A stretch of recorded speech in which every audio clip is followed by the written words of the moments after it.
and welcome back to another episode of the Completely Random Foolishness podcast hosted by me, Asia. I am your 20-year-old weird, wonderful, amazing, I'm trying to think of so many adjectives right now. What else do we have? Adventurous, brave, calm, dreamy, earnest, humble podcast host. Yes, that's right. I think I went in order, but wait a minute. I went from E to H. What in the world? Okay. Anyway, welcome back to another episode. This is episode 17. If this is your first time here, then congratulations, you are in for a treat. If you are a returning listener, then thank you so much for stopping by again, because it means that you came back after hearing the other mess that I produced. So I'm really happy that you're here, if you can't tell. All right, so I want to briefly explain my setup, because here's the deal.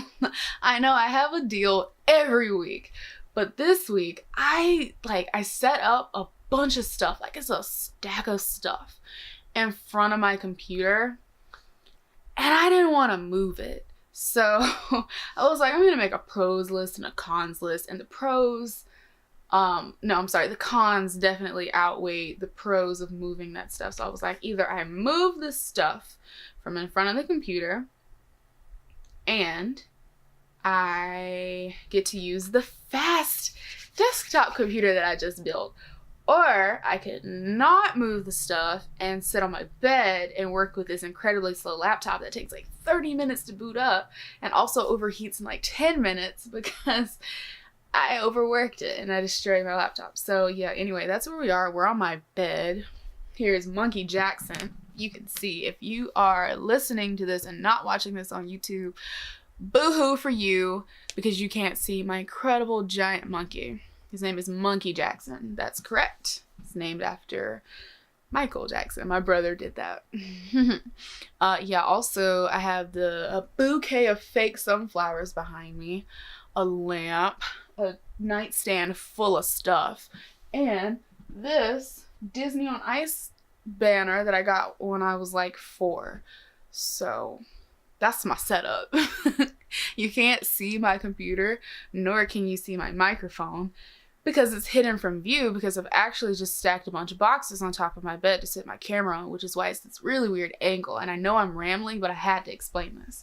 So here we go. Episode 17. All right.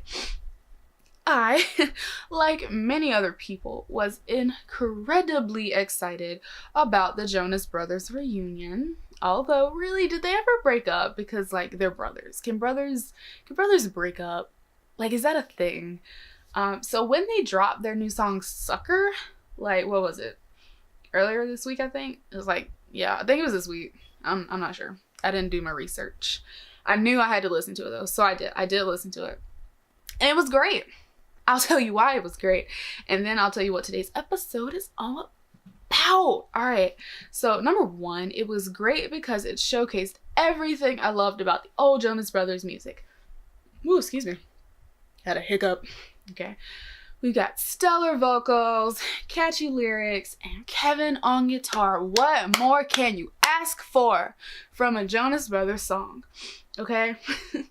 I know I'm getting like way too hype about this, and you're probably like, Isha, you're way too old to be listening to the Jonas Brothers. But if you were to say that, you'd be incredibly wrong, and you're stupid. And your mom. So... number two, their sound evolved to fit today's time, yet it never really lost their sound, like quote unquote their sound, because bands change to fit the times all the time, but sometimes you end up with a band that sounds completely different, and when that happens, you can gain new fans, but you end up alienating a lot of the ones that were there from the beginning, because they're like, what's this new sound? This isn't what we subscribed for. It's like when a YouTuber is a gaming channel and then they make music, and now all of their content is purely music, and everyone's just like, what's going on? And I'm not going to call any names, but you know who I'm talking about. All right.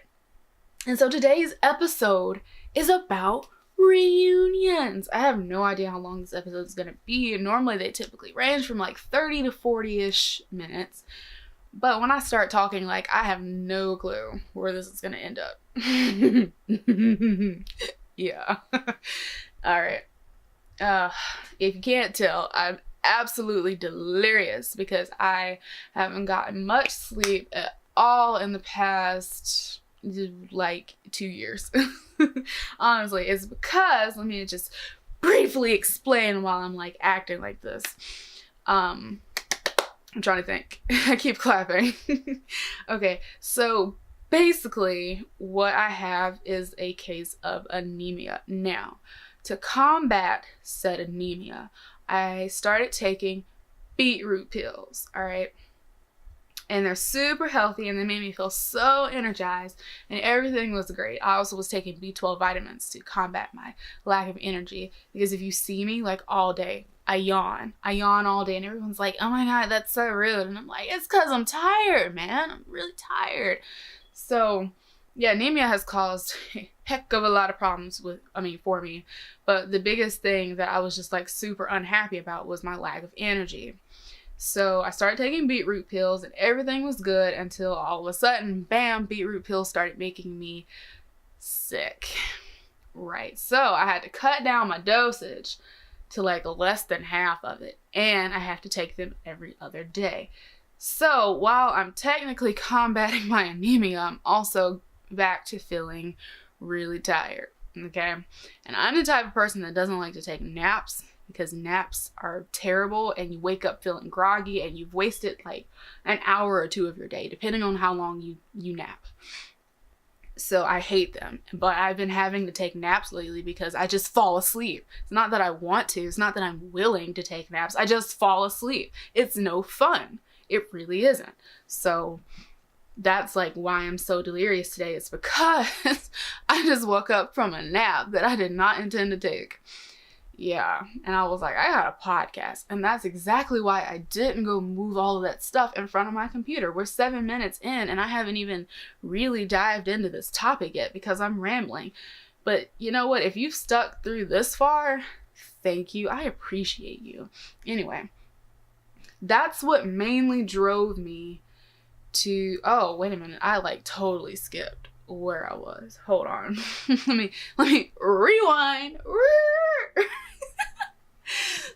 Yes, reunions. That's what we were saying. Reunions thrive off of nostalgia. And if you haven't seen my episode on reboots and remakes, you need to see it because number one, it talks about the Kim Possible movie, that tragedy. And number two, it covers the whole nostalgia topic in what I believe is a very thorough way. Anyway, that's what mainly drove me to come back to the Jonas Brothers after all this time. Nostalgia. They did come back off of what I'm going to call a hiatus. I don't really know the true term the true definition of hiatus. So if I use that term and it's completely wrong, forgive me. But they came back in 2014 to do that song, Pom Poms. When the song to love and when your hands are free. This is pom poms now. Yeah, okay, that song. And it still felt kind of like a Disney song to me. So like it was good. It was decent. It was catchy, but it felt like Disney. And I feel like the Jonas Brothers trying to escape that Disney image because they were kind of too old for that. It's the same thing with Miley Cyrus and Demi Lovato, Selena Gomez, who I will say I don't really think ever escaped that Disney feel, because when I hear her stuff, I'm just like, that's Alex from Wizards of Waverly Place. But when I see Demi Lovato, I don't think of her as that girl from Camp Rock or Sunny with a Chance or whatever else she might have been on. I think of her as Demi Lovato, like an actual true artist. And so, you know what? That brings me to this. That's why I think it was a really good thing that the Jonas Brothers went their separate ways. So Nick could do his music, Joe could do his music, and Kevin could get married to, I believe her name is Danielle.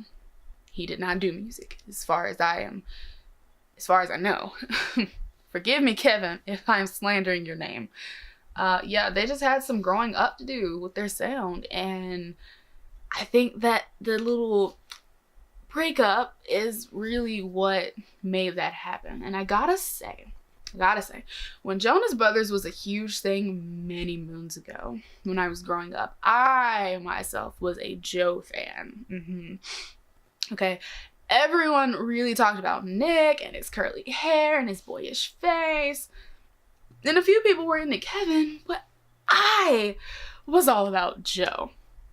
Joe Jonas. That's right. I can vaguely remember a class that I took during the summer, it was like an art class, but we were cooking that day for some reason. And I don't like to cook, so I don't even know why I was there. But we were doing something, and a Jonas Brothers song had just been dropped, and I don't know what year it was, so I can't tell you what song it was. All I know is that they had just come out with the song, and everybody was talking about it. And there was this girl, I'm going to change her name to Lisa. That's not her real name, but we'll change it to Lisa. And Lisa kept on talking about Nick Jonas and his curly hair. And whatever we were doing that day, I want to say it involves cakes. I believe that she used some icing to make a face of Nick on her cake. And the teacher was so tired of us talking about the Jonas Brothers that she was like, that's it. That's all the Nick talk we're going to have today. Nick, Nick, Nick, Nick, Nick. That's all I hear about. No more Nick. And everybody was like, wow, harsh. What's wrong with you? It's just Nick Jonas. But we stopped talking about it.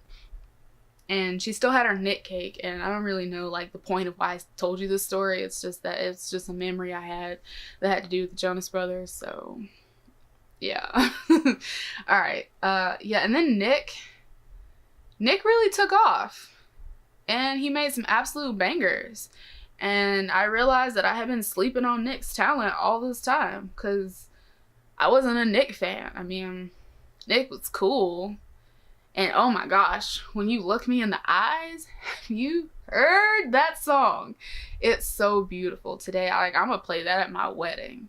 That's how beautiful that song is. And I hope that whoever I marry does not hate me for that, but I want to dance to that song. Yo, can I walk down the aisle to that song? It's so pretty, and I just want to write something like that because I too write music, But for real though, I just really did not pay that much attention to how well Nick could sing. Because when you're that young, you don't really pay attention to the nuances of the song. You just oh my God, it's a good song, kind of like that. And so when I go back and I look at their music videos now, I can see the personalities of the three of them. I just didn't pay attention to that back then. Okay, anyway, Joe ended up with Dance. I believe that's how you say it. I would hope so, because that's how I've been saying it for quite a while now. It's really DNCE. There's no A. But I'm assuming it's Dance. And they made some music. I only know 1 or 2 songs that I really ended up liking. Maybe I just didn't hear any more than 1 or 2 songs. But I'm not sure what they're up to these days, if they're still making music. If Joe's even still a part of Dance. I don't know anything about that. But I do know that both Nick and Joe had music careers after the Jonas Brothers. Kevin, on the other hand, kind of dropped off the face of the earth. But all this Jonas Brothers talk makes me realize how thirsty I am for some more reunions from my childhood, because it reminds me of a simpler time when I was happy. Okay, I'm just playing. I don't want anybody to think that I'm saying that I'm not happy now, because I am. But I have to throw in a few self-deprecating, depressed jokes. I have to. It's just me. But yeah, I feel like this is just the 90s or early 2000 kid in me talking. But our shows and our stuff back then, they really connected with the audience in a way that shows today don't connect with their audience. Because we are, never mind, let me not use that word. I was going to use a word and I was like, wait a minute. No, this is a clean podcast. We are, I gotta think of another word now. We are freaks for nostalgia. And I don't know why this is the case, but my generation, oh my God, just the way that we look back on our stuff our culture, our shows, our music from our times, it's like we all collectively lived the same childhood. And I know that every generation does this. We all look back on what we experienced growing up. But it's something about the 90s kids and the early 2000s kids that when you get them together, they're almost hateful with the way we look back on stuff and the way we put down other people's, like, we will definitely, like, we appreciate the stuff from the past, but anything from today, we're like, oh no, not happening. This is not good. Yeah. Because to me, let me just talk about this. I have to. I told you, I'm a 90s / early 2000s kid. I'm not Gen Z, I'm not Generation Z, and I'm not a millennial. I'm in the middle. I was born in 98, so I still call it the tail end of the 90s. Because, you know, things don't magically cut off when it hits the next, decade? No, that's not right. You know what I mean? Like, I can't think today. I think decade is right. Does a decade mean 10 years? Like from 1990 to 2000s. Trends don't just stop once the year hits 2000. Like December 31st isn't the magical time where all 90s things go to die. It trickles over a few years after that. And so that's why I say I'm still like a 90s kid, even though I didn't experience the majority of the 90s. But I don't even know how to explain it. It's kind of, I know I say, I'm like, take a shot every time I say the word like. It felt as if I was watching people on a stage acting stupid to get cheap laughs. And I'm not talking about my generation. I'm talking about now. Like when I watch the stuff that's on now, and I know that's not like, it's not made for my age group. So of course it's not going to be as connected with me as it was, as I was in the past when I was growing up and watching this stuff. But I have a thing for that too, because actually there are some shows that I can truly connect with, like I did when I was a kid. And I'll talk about that in a little bit. But yeah, like our stuff, we had real life drama.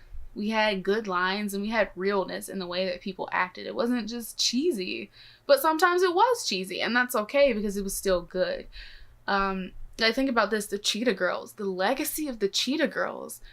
What do we have now that has a legacy like that? They have, like, what does Disney have? Descendants? Yeah, Descendants is okay, I guess. I haven't seen it. No, I did see the first one. I had to make myself watch it because it had China and McClain in it, and I like China and McClain. But I didn't watch the second one or a third one, if they even have a third one. But yeah, like when you think about the Cheetah Girls, like they had a whole legacy. Honestly, when I grew up, I was like, I want to be just like them, which is why right now I'm really upset that we don't have like juicy velour tracksuits. Like, why are they still not in style? I want to wear their outfits. I want to go to Barcelona. Okay? I feel like my life isn't going to be complete until I strut down the streets of Barcelona. Okay, they helped me get through some tough times. You gotta strut like you mean it. Free your mind. It's not enough just to dream it. Come on. Get up. When you feel it, it's your chance to shine. Strut like you mean it. Come on. And then, here we go. Bienvenido, esto es mi sueño. Come on, get up. Sígame, descubre mi Barcelona. I think that's it. Sígame, descubre mi Barcelona. Yeah, okay, that's it. Bienvenidas, esto es mi sueño. Sígame, descubre mi Barcelona. Okay, I love that part. It's Angel. I really felt that when Angel in his beautiful red curly hair sang that so sweetly to the camera. Love Angel. When he was talking to Raven Simone, he was like, this some galleria. And I was like, ooh, okay. Anyway, in all seriousness, I do think that we are living in the age of reboots and remakes, which is why I made a whole episode on it before. Go check it out. Yeah, we have to deal with things like Girl Meets World, trying to live up to the reputation that Boy Meets World had.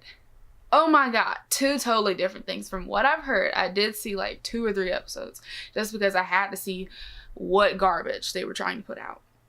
And it wasn't bad. It wasn't bad. Did it still have that mark of this era on it? Yes, it did. And it's supposed to, because it's a show from this time. But it'll never be Boy Meets World, because Boy Meets World, it was so good. It had like just real world stuff in it. You could really learn from that show. It wasn't just about slapstick humor. It was about Corey growing up from like the 6th grade to college. It was insane the amount of stuff that they put in that show. Honestly, it's like today they're scared to just be real with shows. Even like the sets, you can tell that it's so fake and colorful and cheap. Nothing looks like a real house anymore. Tell me, when you look at these shows, like look at the Thundermans or something. My little brother watches that show. When you look at the Thundermans, when you look at Henry Danger, do their houses, do their living rooms look like actual living rooms? Or do they look like a 12-year-old got a bunch of beanbag furniture and like just threw it everywhere? That's what it looks like to me. So there just seems to be a lack of originality, creativity, and genuine effort these days.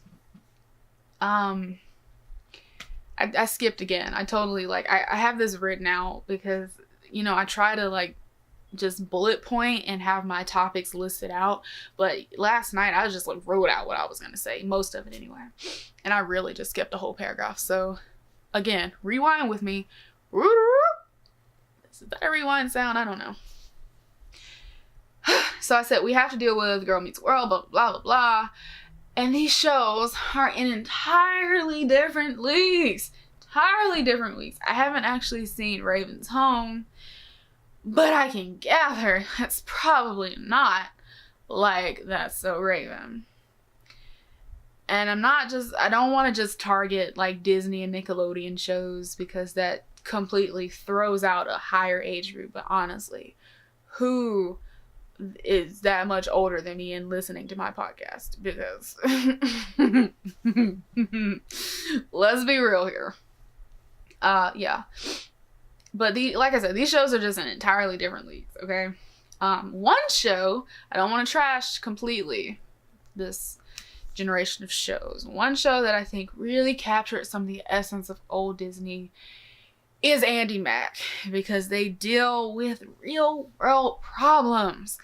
And although that show, like at times I'm just like, what the heck is going on? Honestly, they really tackle some serious stuff in that show. And it's not as serious as Boy Meets World, but it's pretty good. And I find myself tuning into it every Friday at whatever time it comes on, because I record it, so I don't know. Yeah, like I just have to see it because it deals with just more stuff than, you know, who likes who.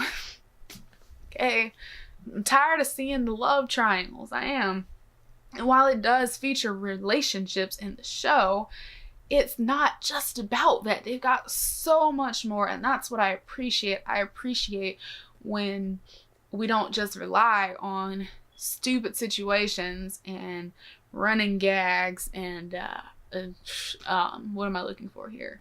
Slapstick humor to make a kid laugh or to make a kid interested. Because honestly, think about it. Let's go back now. Dan the Footman Schneider, he was putting out some good stuff back then. Now it's like, well, even though he doesn't do stuff for Nickelodeon anymore, I don't think. I think he got fired or something like that. He quit, whatever, I don't know.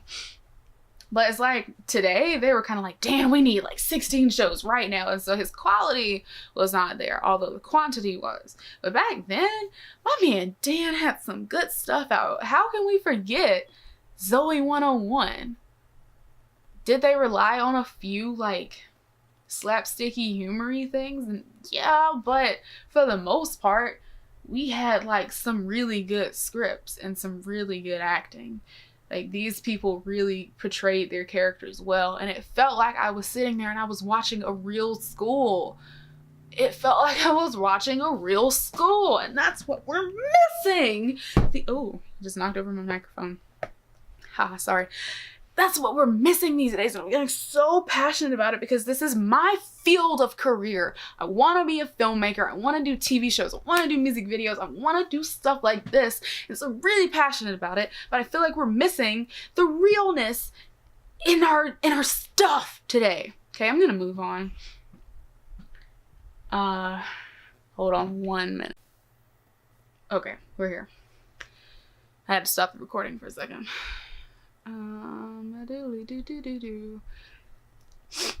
Where are we at? Where are we? Where are we at?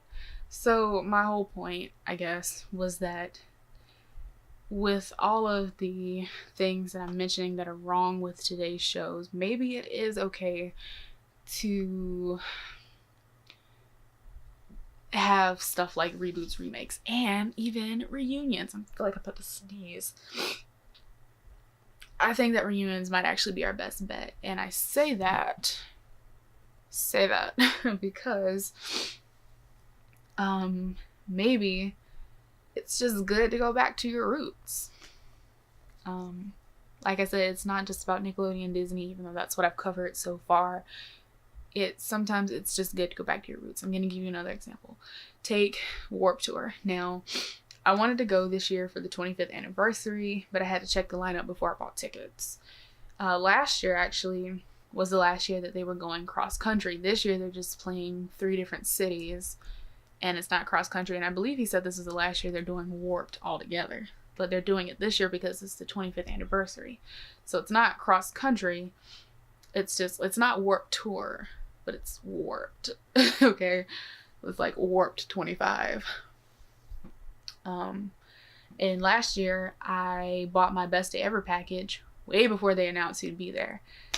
I'm still kind of pissed that I missed a lot of the bands that I originally went there to see, like Makeout and Pele Royale, Asking Alexandria. It would have been nice, but I missed them. Many more. Anyway, this year, Kevin Lyman, I believe that's his name, announced that he'd be making a killer lineup, going back to the roots, like the 2005 and the 2008 shows, which had awesome lineups. Like one year, they had Avenged Sevenfold. Like, mind freaking blown. Wish I was there that year, but I wasn't. Where am I? Anyway, when I saw the lineup that they announced March 1st for Atlantic City, which is the one I was going to go to if I was going to go, it just wasn't worth me getting a plane ticket and a hotel room and the entry ticket for the festival. Like, that's a lot of money for a show that I just like don't have to go to. So it did feature like quite a few back to its roots bands, which is what he said he was gonna do. Not as many as I'd have liked. That's just my humble opinion. A lot of people did actually like the lineup, and a lot of people didn't, and they can't please everybody. So, you know, I'm not even mad about that.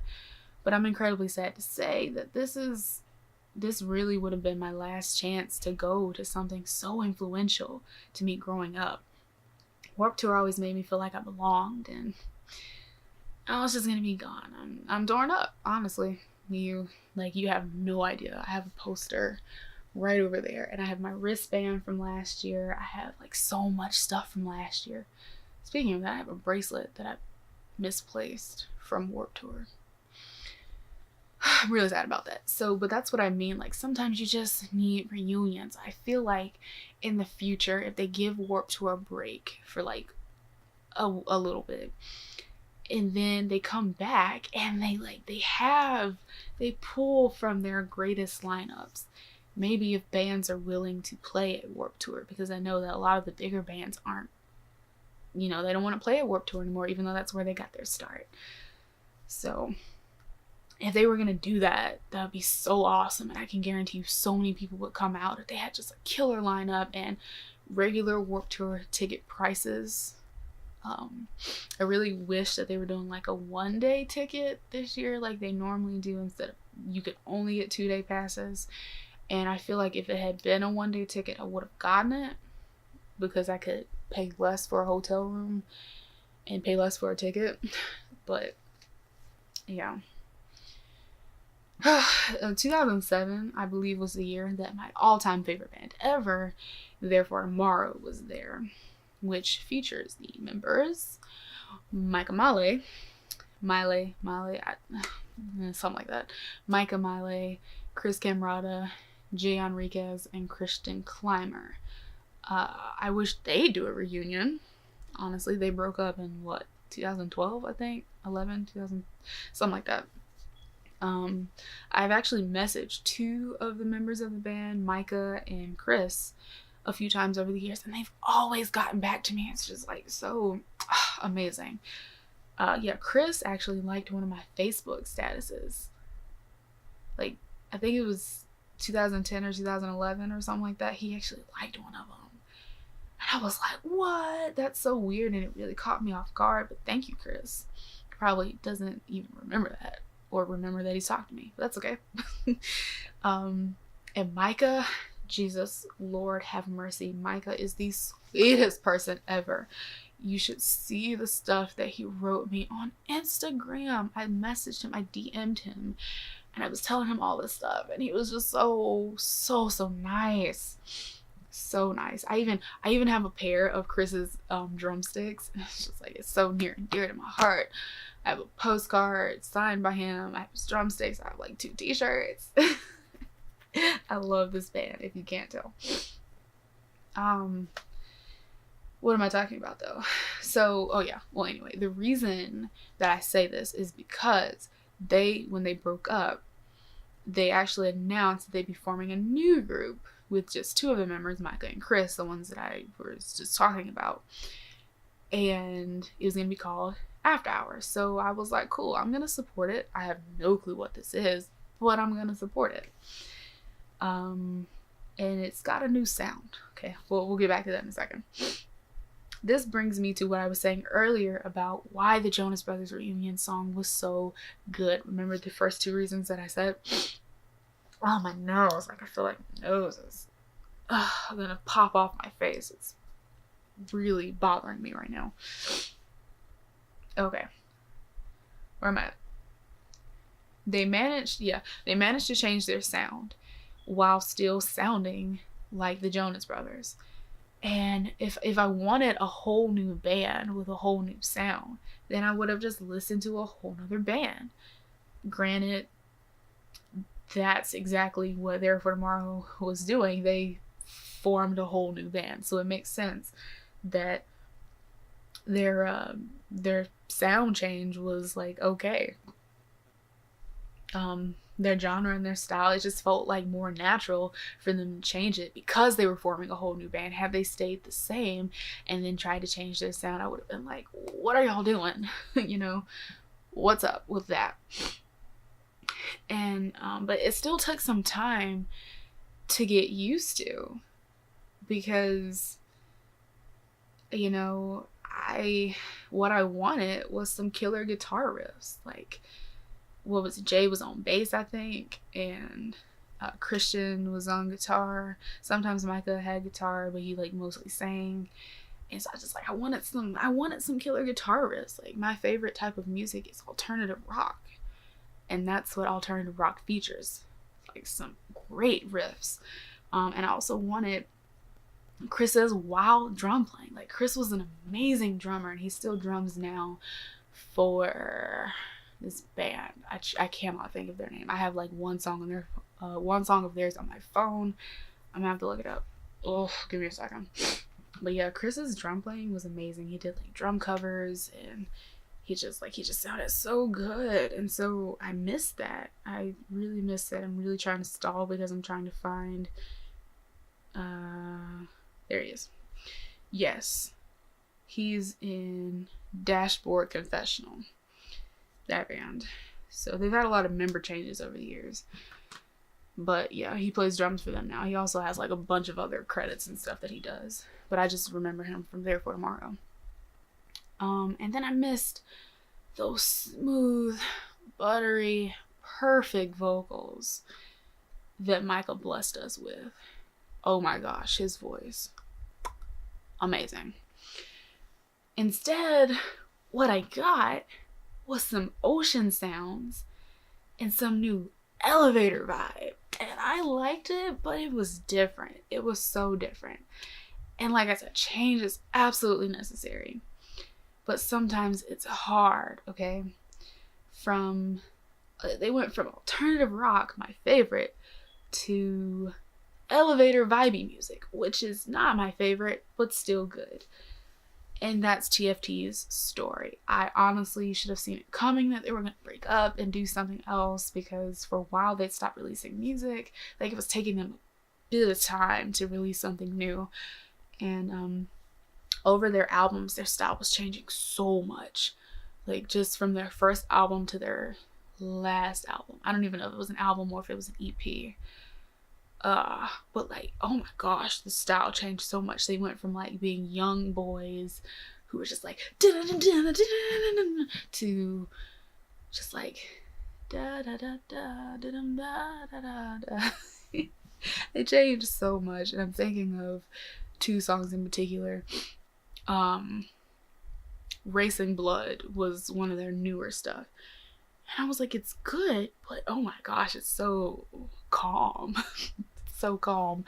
And one of their other ones, A Little Faster, we'll go with that one. That was the song that introduced me to them in the first place. That one was just like, I was like, oh my god, the guitars, the drums, everything, it's so cool. Yeah. So it was, the transition for them was a little weird from album to album. So when they finally went just to a whole new genre, I guess I was like, all right, whatever. But it makes me really want to thank the Jonas Brothers for making their transition so much easier and much less weird. I still love you, TFT. TFT, hold it down. Mama, I love you. Y'all don't get that reference. Like, you suck. Oh yeah, so Fall Out Boy. That's another one I kind of want to briefly talk about, and I really have to wrap this up. Because, oh gosh, I have really gone very far with whatever it is that I'm saying. They had the sound. It was good. What basic, somewhat emo girl doesn't love Sugar We're Going Down Swinging, right? Like, you know, this ain't a scene, it's an arms race. It's great. But then they took this hiatus. And then they came back with an entirely different sound, which was good, I believe, because the times changed. And to me, it still had that Fall Out Boy sound that I loved so much. A lot of people actually didn't like it, but I did. I liked that change.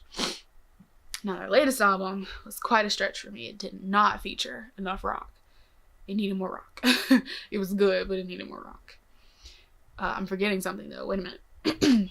Patrick Stump, lead singer of Fall Out Boy, ended up losing a whole lot of weight, and he like went solo for a little while, and it was really weird, but it was good, but it was different. I had a song by him on my phone called Dance Miserable. I think that's what it's called. So good. Masterpiece. And that's what made their reunion so much sweeter for me. I felt like they'd all like evolved when they came back together. They'd all evolved into their own styles, and it just blended so beautifully.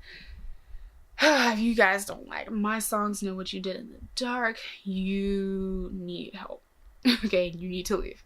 I'm obviously kidding, because you can like what you like, and you don't have to like what I like, but that song is so good. It's super hype. Love it so much.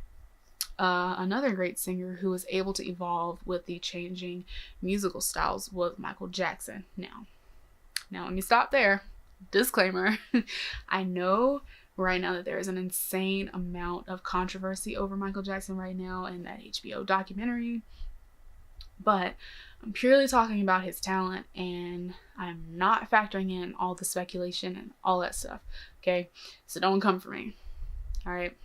He's my absolute favorite singer, and I do have an opinion on the whole controversy thing that probably a lot of people would be like, wow, you really hit the nail on the head with that one.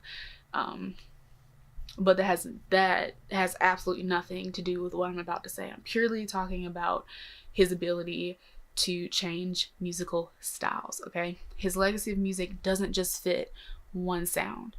My brother and I actually came up with a list of all the MJ eras that we went through. First, we had the Jackson 5 era.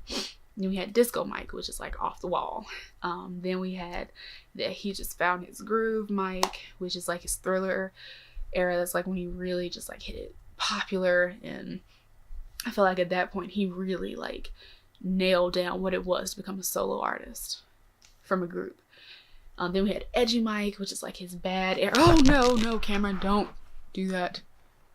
Stop it. Stop. My camera just fell. Okay. I think we're good. And then we had Sentimental Mike, which is like his Heal the World, They Don't Care About Us, Earth Song phase that he went through.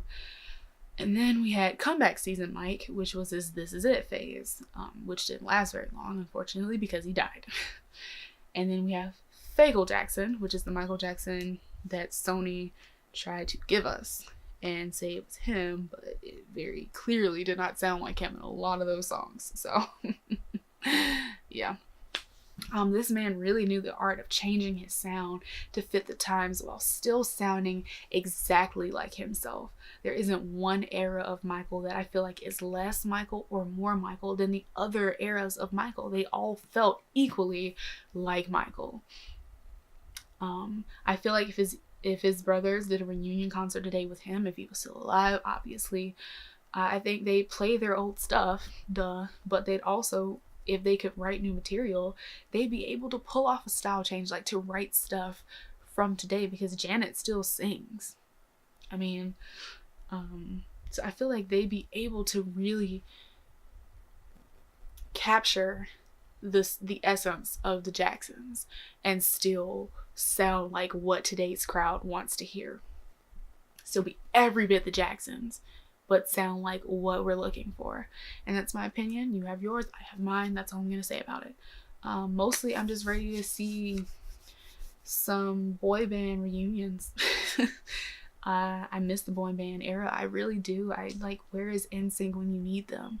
Like, come on, Mint Condition, Big Time Rush, what are we doing? Some of you guys are probably going to be so mad that I even just compared Big Time Rush with Mint Condition. It's fine. Side note, I do keep up with Carlos from Big Time Rush because he married Alexa from Spy Kids, and that right there makes them the dream team. You know, they have a son and she's currently pregnant again. So, like, they're Christian like me. That's great. I love when I see other Christians because it just makes me so happy. I feel like I'm not alone in this whole I love Jesus thing. But fun fact, when BTR was a thing, I was solely into James Maslow. Like, solely into James. And then I kind of sort of got into Kendall Schmidt. That's his last name. I think that's his last name. And then Carlos, and lastly, Logan.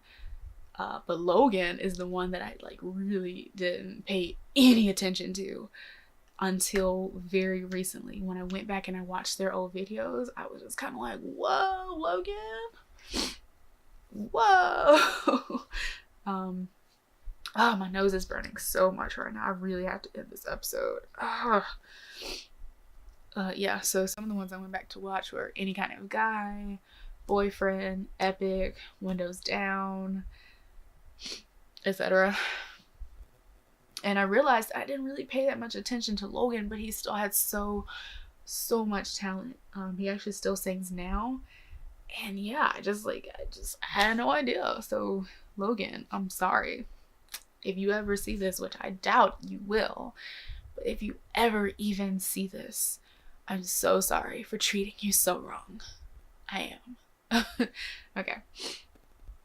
There really isn't a point for this episode other than I love reunions and I really want some more of them. I feel like if we're gonna do reboots and remakes, we need to do reunions as well. Like the 3 R's. That's what we need.